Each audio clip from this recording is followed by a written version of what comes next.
Cerita ini dimulai ketika Arif, seorang fotografer amatir, mendengar tentang hotel tua yang sudah puluhan tahun kosong di pinggiran kota Bandung.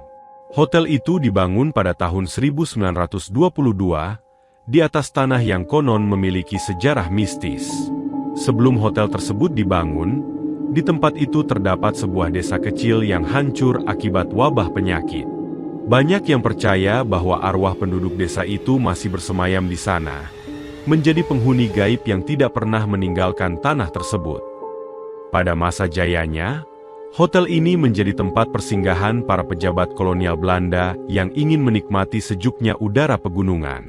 Hotel ini memiliki ballroom yang luas, balkon yang menghadap ke lembah, dan kamar-kamar yang mewah dengan pemandangan yang menakjubkan.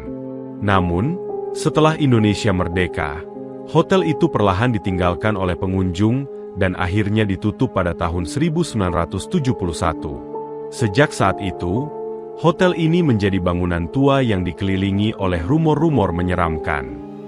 Salah satu mitos yang paling terkenal adalah tentang tamu malam.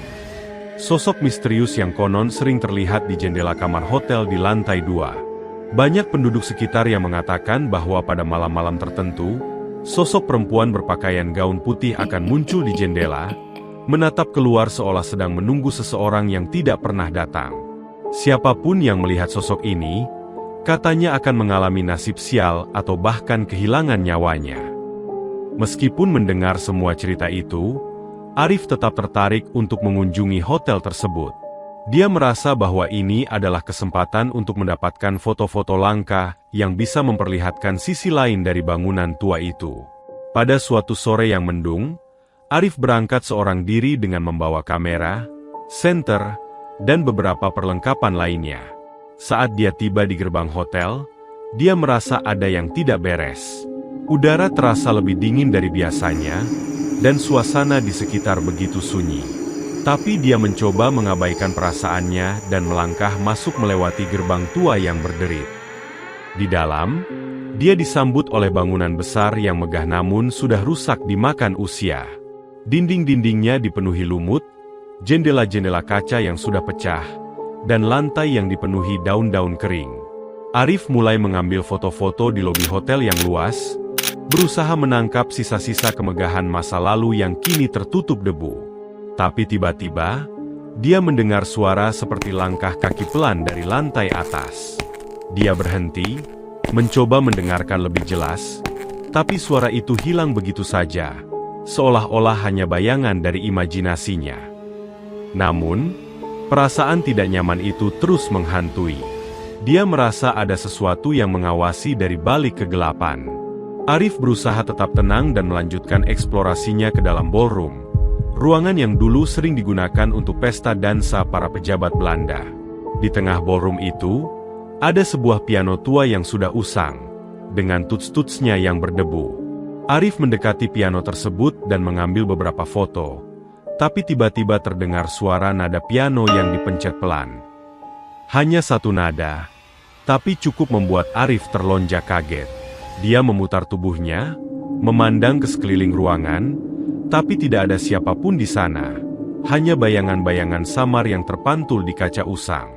Dia berusaha menganggap itu hanya suara bangunan tua yang berderit, tapi ada sesuatu yang membuatnya merasa tidak nyaman, seperti ada kehadiran lain di ruangan itu. Arif mencoba melanjutkan eksplorasi, dan tanpa sadar dia sampai di lorong kamar-kamar tamu di lantai 2, tempat di mana mitos tentang tamu malam sering diceritakan. Dia membuka salah satu pintu kamar yang tidak terkunci, berharap bisa memotret ruangan yang sudah lama tak berpenghuni. Di dalamnya, ruangan tersebut tampak penuh dengan debu dan sarang laba-laba. Namun, saat dia menyalakan senter, dia melihat sesuatu yang membuatnya terdiam. Di cermin besar di sudut ruangan, tampak bayangan seorang wanita mengenakan gaun putih berdiri di belakangnya, menatap lurus ke arahnya dengan tatapan kosong. Arif menoleh dengan cepat, tapi tidak ada siapa-siapa di sana. Hanya ada dirinya sendiri dan suara napasnya yang mulai memburu. Dia mencoba meyakinkan dirinya bahwa itu hanyalah efek dari pantulan cahaya. Tapi saat dia menoleh kembali ke arah cermin, bayangan itu masih ada, kali ini lebih dekat. Arif merinding dan segera meninggalkan kamar itu. Tapi saat dia berjalan kembali ke lorong, langkah kakinya terasa semakin berat, seolah ada yang mencoba menahannya. Di kejauhan, dia melihat sebuah sosok pria berpakaian seragam pelayan kolonial, berdiri tegak di ujung lorong, menatapnya dengan mata yang kosong dan hampa. Sosok itu perlahan mengangkat tangannya, menunjuk ke arah kamar di ujung lorong. Kamar yang, konon, adalah tempat di mana seorang tamu wanita ditemukan meninggal secara misterius pada tahun 1930-an. Arif merasa ketakutan luar biasa, tapi rasa penasaran membuatnya mendekat ke kamar itu. Pintu kamar tersebut terbuka perlahan, dan di dalamnya dia melihat sebuah tempat tidur tua dengan spray lusuh yang berdebu.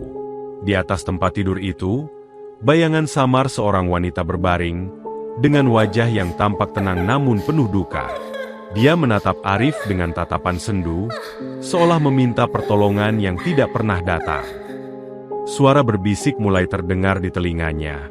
Tolong, jangan tinggalkan aku sendirian di sini. Suara itu membuat Arif terjatuh ke lantai. Tubuhnya gemetar hebat. Dia meraih kameranya dan mencoba berlari keluar dari kamar itu, tapi langkahnya terasa berat, seolah ada yang menarik kakinya. Dengan sisa tenaganya, Arif akhirnya berhasil keluar dari kamar dan berlari menuruni tangga. Tapi sebelum dia mencapai pintu keluar, dia melihat sosok wanita berpakaian putih itu berdiri di depan pintu utama, menatapnya dengan senyum tipis. Arif menutup mata sejenak, mengumpulkan keberanian, lalu menerjang keluar melewati sosok itu. Dia keluar dari gerbang hotel dengan napas tersengal-sengal, dan ketika dia menoleh kembali, sosok itu sudah tidak terlihat lagi. Arif akhirnya sampai ke mobilnya.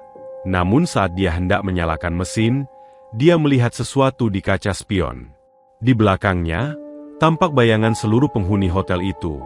Para tamu, pelayan, dan sosok wanita di jendela, menatapnya dengan mata kosong, seolah mengucapkan selamat tinggal.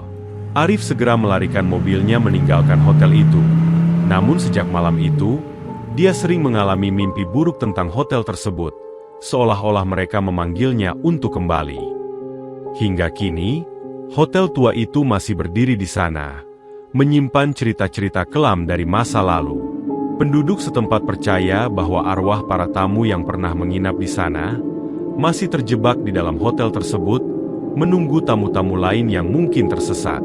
Konon, jika kalian melewati hotel itu di malam hari, kalian akan mendengar suara piano yang bermain sendiri, dan melihat sosok di jendela yang mengintip keluar, menunggu seseorang yang tidak pernah datang.